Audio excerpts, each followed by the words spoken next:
College football nerds here talking Texas A&M and Arkansas, and this is the first week of the appearance of the model. We wait till week 4. We should have waited till week 5 or 6, given the data that's not really out there and really tell some lies, but we'll talk about that in a little bit. I want to remind y'all, we are doing a live show every week. We may not do one this week. Josh is going to be out. I'm going to decide later in the week. It's going to be a game time decision whether or not I feel like I can carry a live show by myself. But I will post in the description a link to the podcast version because we are on Google, Apple, Spotify. If you want to listen to our podcast and not watch my pretty face and all the graphics we put up, if you just want to listen in your car, we are on all of those platforms and you can listen to that live show or check out the live show. It's obviously going to be on our YouTube page. I'll put a link down for that as well. Josh, so there's the L we took on the Arkansas-Texas game because we both picked Texas.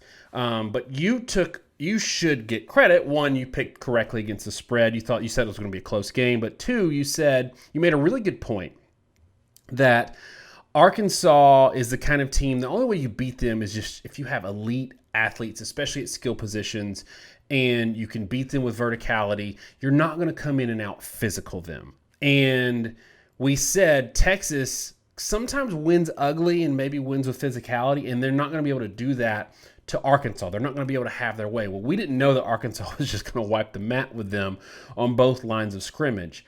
However, with Texas A&M coming into this game and what we've seen, especially from that A&M defense, this is a little bit of a different matchup, right? It is, I think, a little bit of a different matchup. When I look at these two teams and you look at what Texas brought, Texas A&M is not Texas. Texas A&M has had one of the better lines in the SEC for years, and they've been able to reload. That's been a result of recruiting and the stability they have in their program. And I think Texas got a little bit shell-shocked by the reality of how difficult it is to hold up at the line of scrimmage in the SEC. It's a cliche, but it's true. A&M, I think, has become accustomed to that now in their, ninth year in the conference. It's a difficult thing, and a lot of G5s and other schools that like to brag about maybe they beat an SEC team in a disinterested bowl game don't understand how difficult it is to beat anyone in the SEC with any consistent basis because they all have good lines. A&M is going to hold the line of scrimmage. They have good talent there, and I'll go ahead and lead into what I like about A&M. I like A&M's line play. I mean, I like the fact that A&M has Leal, and they have Tyree Johnson, and they have Clemens, and they have PV. They're going to hold point, and they've got depth. They've got guys like McKinley Jackson. There's a lot of reasons why their depth is the way it is right now, but they've got a lot of young players that are supremely talented too, and I think they're going to hold up a lot better against Arkansas's front. And that, to me, is maybe the biggest reason why I don't expect a repeat of the Texas and Arkansas game. And a little bit of foreshadowing. We're going to do a segment in a little bit, and maybe that counts for part of it, called What I Like and What I Don't Like, which kind of forces us to look at both sides of each team and get into it a little bit. So I'm kind of looking forward to that. But first, I want to make a point, Josh, because people have been getting at us on Twitter about this. I guess because we've been crowned the Texas A&M defenders since we were stumping for them the entire 2019 season. In a nutshell, we said it's ridiculous that Texas A&M can't be ranked because they couldn't beat number 1 or number 2 in the country, which they played 4 of. They played like Clemson, Alabama, Georgia, LSU. Because they couldn't beat one of those, then we're going to say they can't be in the top 25, which is silly. But anyway, them getting at us, posting sarcastically the Minnesota-Colorado score. And like, I hope you're going to dump Texas A&M in your top 10. And I think that's really ridiculous because that's posted without any context. We were kind of defending A&M in the context of if you don't have a quarterback, or if your backup quarterback has to get thrown into a game. We saw it with Mac Jones against Tennessee when Tua got hurt years ago. He looked terrible, because he's not getting first-team reps. He hadn't been getting first-team reps during the summer, during fall camp. And then he gets thrown in the fire. There's so much going on there that could go wrong, and the defense held point, which is good. But that's a totally different game than Minnesota coming in with a guy that's got 4 years of experience starting in Tanner Morgan. Completely ridiculous that they made that point. I think you kind of throw that game out the window. But anyway, we're talking about things that we like and things that we don't like. You've already said Texas A&M line. Get into some more things that you like about these teams. So picking up with A&M, offensively, the thing I like about A&M is the depth of players that can make plays in space. And when I say that, I mean Anaya Smith, I mean Spiller, and I mean A-Chain. I mean, they've got a number of guys where if I flip them the ball on a simple little screen play or, you get them isolated in a linebacker in a wheel route, and they can score a touchdown for you. Not everyone has that sort of player on their squad, and I think most teams would be pretty jealous to have that group of guys. Honestly, I think it's one of the things that's really holding Alabama back in that game against Florida and why they're a little less consistent is they don't have somebody that can consistently take a short pass and get 6 yards. And I think A&M has that, and that's a great security blanket, and it's a great way to move the offense when not a lot else is working. For Arkansas, offensively, I'll start. The thing I like about Arkansas offensively is that they're a pretty well put together unit that has good players at all 3 levels. Burke is a good player. Traylon Smith is a very good running back. KJ Jefferson has turned into a very effective quarterback. I don't think as a passer that he's super high level, but what he is he's been pretty consistent. He's hit the big plays that have been really available to him, and they have done a phenomenal job, I think, of leveraging him as a runner. Something that's gave Texas a lot of fits and has really given everybody they've played fits is they really do use him a lot. I mean, he had 73 yards rushing in that game, and because they use him so effectively as a runner, it means that you have to account for him at all times, and that makes everything else you do easier. If you've got a running quarterback that is a good passer but also a successful runner, it's not so much that you can't deal with him running per se, it's that it strains your defense schematically, especially if you play man coverage, because it's one more guy you have to man up. It's somebody you can't drop into protection, and it's difficult to deal with. So that's my biggest positive for Arkansas offensively. And I'll say defensively for Arkansas, pretty simple story. I like Barry Odom, and I like what they do defensively. They are not the flashiest defense in the world, but what they are is a defense that has a lot of good quality players, guys like Grant Morgan, Bumper Pool, Catalan. You've got the NCAA leader of tackles on that team. They play sound defense. They make you work for every yard, and they're really good at dropping guys into coverage, playing sound. They are active in zone coverage, meaning a lot of times in the Texas game, they would rush 3, drop 8. The 8 guys aren't just standing around. They're moving, they're flowing. They have an understanding of how routes develop and where you need to flow with receivers, how when you bail from that guy, you move on to the next guy, and it's an active zone. No window is open for any extended period of time. That makes Arkansas very difficult to attack. And like we said, you can kind of out-athlete them because all over the place, if you've got zone, that means you kind of end up with a lot of one-on-ones, or you have the ability to hit seams. And there's some predictability. If you have a high-level passing attack with good receivers, there's yards to be had if you're efficient and good. Most teams don't have that. And if you don't operate at a high level, or you're someone that's inconsistent like Ole Miss last year, you can go in and throw 6 interceptions. And I think that's what I think is really defining about Arkansas and both these defenses in general. Different styles. A&M is more man coverage, more disruption and power. Arkansas is more bend but don't break and being really, really solid. And I mean extremely solid, almost at an NFL level. But the defenses for these teams are phenomenal, and the offenses have their little pieces that make things work. What I like about both of these teams, so you said Barry Odom, and I'll counter with Mike Elko. Like I love Odom, I love Elko. I think there's 2 really strong coordinators here. I love this Texas A&M defense, and we've been on their defense for a while now. This is not just this year. This is not just against lesser competition. Although I will say, like Terry Wilson had like 1.3 yards per attempt. Like I know it's New Mexico, I know it's Terry Wilson, because I've never loved Terry Wilson that much as a passer, but 1 point something yards per attempt is insane. So I love this defense. For Arkansas, I like the general physicality of this team. It's a mindset, and they play with a chip on their shoulder like the underdog. Like they create intangibles for themselves. And I do think that this Arkansas crowd has been dying for so long to have something to believe in, that the Arkansas side of this crowd is going to impact this game tremendously. So give me physicality and intangibles. And now I'm going to make you be the Grim Reaper. Tell me what you don't like about these teams. And maybe it's just in this matchup, but tell me what you don't like. The thing that I don't like about each team really comes down to their limitations offensively. The thing that Calzada struggled with in the games I've watched, both the Colorado game and even in some degree in the New Mexico game, is he's not consistent in making reads and he panics in the pocket.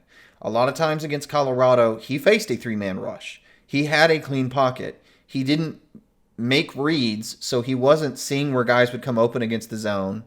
And the mental clock in his head would start to go off and he would panic. One of the cardinal sins that you can do as a quarterback is to try to run around the pocket, meaning I've got this semicircle and I'm going to try to reverse course and run this big arc around the defensive end. More often than not, when you do that, the defensive end's either going to tackle you or he's going to run you down the moment you get outside the pocket. It's the same thing Arkansas did to Texas. And that's what's really concerning because Barry Odom is going to do that. And if Calzada hasn't learned to calm down, to trust his pocket, and more importantly, to make reads so that he can throw on time from his pocket, Arkansas can drop 8 and they can just wait for Texas A&M to implode. And for Arkansas, the concern I have is that while they have some pretty good pieces at each level, they don't have a lot of elite ones. Burke is a good receiver. I mean, he's a genuinely good receiver, maybe an NFL draft pick. He's not an elite receiver by SEC standards. And Arkansas has made a lot of hay by dominating the line of scrimmage against some inferior teams. And yeah, I might be throwing some shade at Texas there. And moving the ball consistently. A&M has one of the better lines in the country. I don't think you're going to dominate the line of scrimmage on A&M, not unless that they're able to lean on them offensively for many, many quarters due to A&M not being able to possess the ball. So I don't think either team has a good matchup on the offensive side of the ball. Defensively, I think they're great. And then maybe there's some things like, I don't know that the athleticism at the linebacker position is great for Arkansas. Maybe A&M can exploit that with those guys I was talking about that are elite athletes in space play. But space play is a fun word I just made up. But in general, I think it's the defenses that are really dominant. And I think the offenses for both sides are limited in different ways. And I think A&M in particular is probably about 40 to 50% offensively of what they should be given their limitations of the quarterback position. Yeah, and you talked about offense. For me specifically, it's quarterbacks for what I don't like. I like skill players on both sides of the ball, or for both of these teams. There's a lot to like in the skill players. We saw, I think it was Naismith, it might have been Spiller, who had a really good game last year against Alabama, and they're using him in a lot of different ways. We saw, I think he had a 3-game stretch actually there for A&M before people kind of maybe figured it out a little bit, where they were distributing like crazy. I don't think they have a distributor on this team at quarterback to take advantage of some of those skill player advantages because Calzada is still getting comfortable as a quarterback in the SEC or in college football in general. So being able to be a true distributor is a concern. KJ Jefferson, I think, is a good, not great quarterback that also has some experience limitations behind him as well. So facing a defense, and again, when we're talking about what we don't like, it's in this matchup, where I think he might be a good matchup in another game. Facing a defense like this, it concerns me a little bit. But one thing I keep circling back to, we saw this 70-yard pass on repeat all day Saturday, which is a great play. I'm not taking anything away from him, but I'm about to take it away to make a point.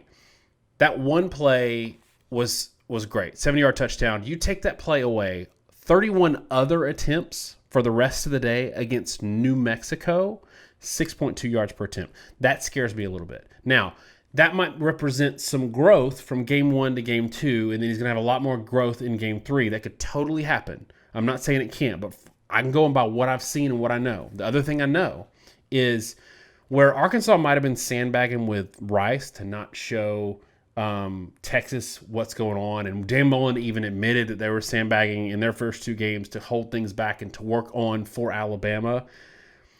They weren't doing this. You're not breaking in a rookie quarterback that needs as much experience within the full-blown offense as he can get. They weren't doing that against New Mexico, right? They weren't sandbagging tape to hold back for for New Mexico. So Barry Odom's going to have all he needs to game plan against a quarterback whose strengths and weaknesses are going to be on full display and tendencies on full display. So I don't like that situation in this game, that matchup.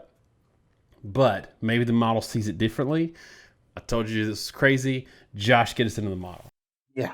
So every year at the start of the year, people ask why we don't run the model or what does the model think? How does our team look in the model? Could you do it on X team?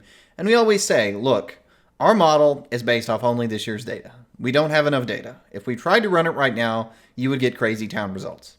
Well, we ran it on this game, and we got something that I think is kind of a crazy town result. It says Arkansas 41, Texas A&M 14. Now, that doesn't mean that can't happen, but this is not a reliable or useful set of data. The reality is our model, because it's based off only results this year, it looks at what A&M did, and it said you played a Colorado team that's not that great, and you could barely move the ball. Arkansas is better defensively probably than Colorado. You're not going to move the ball here. And it looks at what Arkansas did and says, you know what, Texas is supposed to be a pretty good team, and you scored 30 to 40 points in every game. I've got no reason to think you won't score 40 here. Basically, the model doesn't start to look good until you've had at least one good game and at least one bad game, both. And right now, A&M hasn't really had their A-plus game, and Arkansas has looked pretty good in almost every one of theirs. But I still think there's some things in the intermediate stats that could be pretty useful. One of the things it talks about is percentages of opponent averages allowed. Now, these things can be a bit deceptive. Like A&M allows 130% of opponent rushing averages. That's just because their opponents have been so bad running the ball generally that even if you're allowing 3.5 yards per carry, you're allowing better than their average on the season. It's hard to stand out when you're playing trash teams because they tend to get some yardage on you in garbage time. Our model doesn't really filter out those garbage time numbers, and so early in the season it can get a little wonky. But you do see the pass defense numbers for both teams, 57%, 85%. The rush defense for Arkansas, 73%. These are all really good marks, basically elite to close to elite numbers across the board. Where I think the most useful data lies is in the sort of predicted yardage for each team. It's saying that A&M isn't going to be able to run the ball, about 3.9 yards per carry, and won't pass. It's saying Arkansas will pass for 5.5 yards per attempt, which is dismal, by the way, but they will run for 8 yards per carry. I don't think the yardage number for yards per carry is probably 100% accurate, but what I take away from this is the fact that it says the only area where it sees any offensive success is Arkansas running the ball to some level. Everywhere else, the defense has a significant advantage. So taking that away, I think there probably is a grain of truth in that. I think Arkansas might be able to run the ball some. I saw some issues with A&M with run fits. Despite how good they are defensively, they gave up some big chunk yardage, even in that last game to New Mexico and really throughout the year. Colorado, everyone else, they've had some issues with consistency. Arkansas is playing locked down defensively. And so, to me, that's maybe the one thing that you can take away from the model. The defenses are dominant in this game as expected. Arkansas might still be able to run the ball some. And now we're getting into picks time. And for me, this is tough because, I picked the name brand, and I fell into that trap when I picked the Texas and Arkansas game. I picked Texas and Texas to cover pretty big, and I fell into that trap, and I probably shouldn't have. I'm picking, and my pen's not working. Everything that we've talked about, we even actually recorded this segment earlier, and it was this whole show earlier. We had some technical malfunctions and some other things, and I actually picked Arkansas. But we've talked through this again. And something that I said just a couple minutes ago really kind of stuck to me is, what if Calzada is going to have another leap in growth and command of the offense? And what we've seen so far is just him going through those growing pains, those stages, and he's going to do it at an accelerated pace. And I think that might be the difference. I like that on the Arkansas side. I like that they can run a little bit at quarterback, which might get them a little bit more, maybe steal some yards or steal a possession here or there. But now I'm leaning Texas A&M. Give me Texas A&M 23, Arkansas 20. Tell me what you got. So I'm going to go with a pick that I had in the prior video. I don't think I've changed my mind. I actually have Arkansas 2017. And like you said, I had a very narrow win for Texas. I said it wouldn't surprise me if Arkansas won. And I thought the issue was that Arkansas was being really underrated more than anything. And I think the same is true here. But the biggest issue to me is really a matchup problem, and it's a schematic problem with how Calzada is playing the position at quarterback. He's having real issues playing defenses that don't give him an easy throw. And what Odom does is he doesn't give you easy plays. You've got to beat them one-on-one. You've got to get them isolated and outplay them.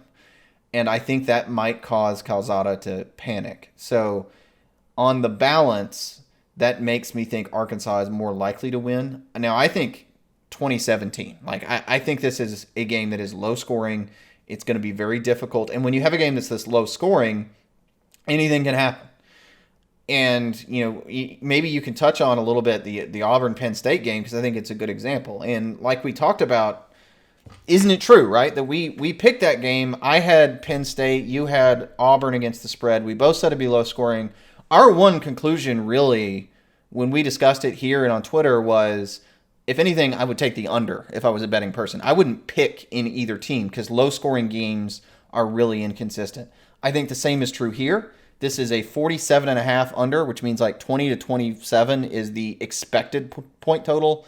I think this game is going to be really unpredictable, and that's maybe the biggest takeaway if I were to try to make an actual prediction of what's going to happen in the game. Yeah, we were nails on that Auburn-Penn State game. You said 27-20. I think the final score is 28-20. And I said 24-20, and the difference in that game, and that's what we always talk about with scores this low, points set this much at a premium, variability in every game comes into play, and one weird play here or there could determine the outcome. In that Auburn game, it was a trick play reverse where the guy freaked out and fumbled. Penn State picked it up. 3 plays later, they scored. It was the entire difference in the game. Like, it completely changed everything for both teams schematically and everything, and you really have to scheme different when those points are at a premium. So I think that this is another one of those games. Like, I'm picking A&M. I'm still picking Arkansas to cover. And we always say, like, we say a lot of times, like, so many different outcomes wouldn't surprise us. It would surprise both of us if this was a high-scoring game or if one team blew the other out. So that's it for us on this one, y'all. Let us know in the comments what you think the score is going to be. Bring your data. Make fun of the model this week if you want to. That's totally fair. We were doing it before the show. So thanks so much, y'all. Have a great week. God bless.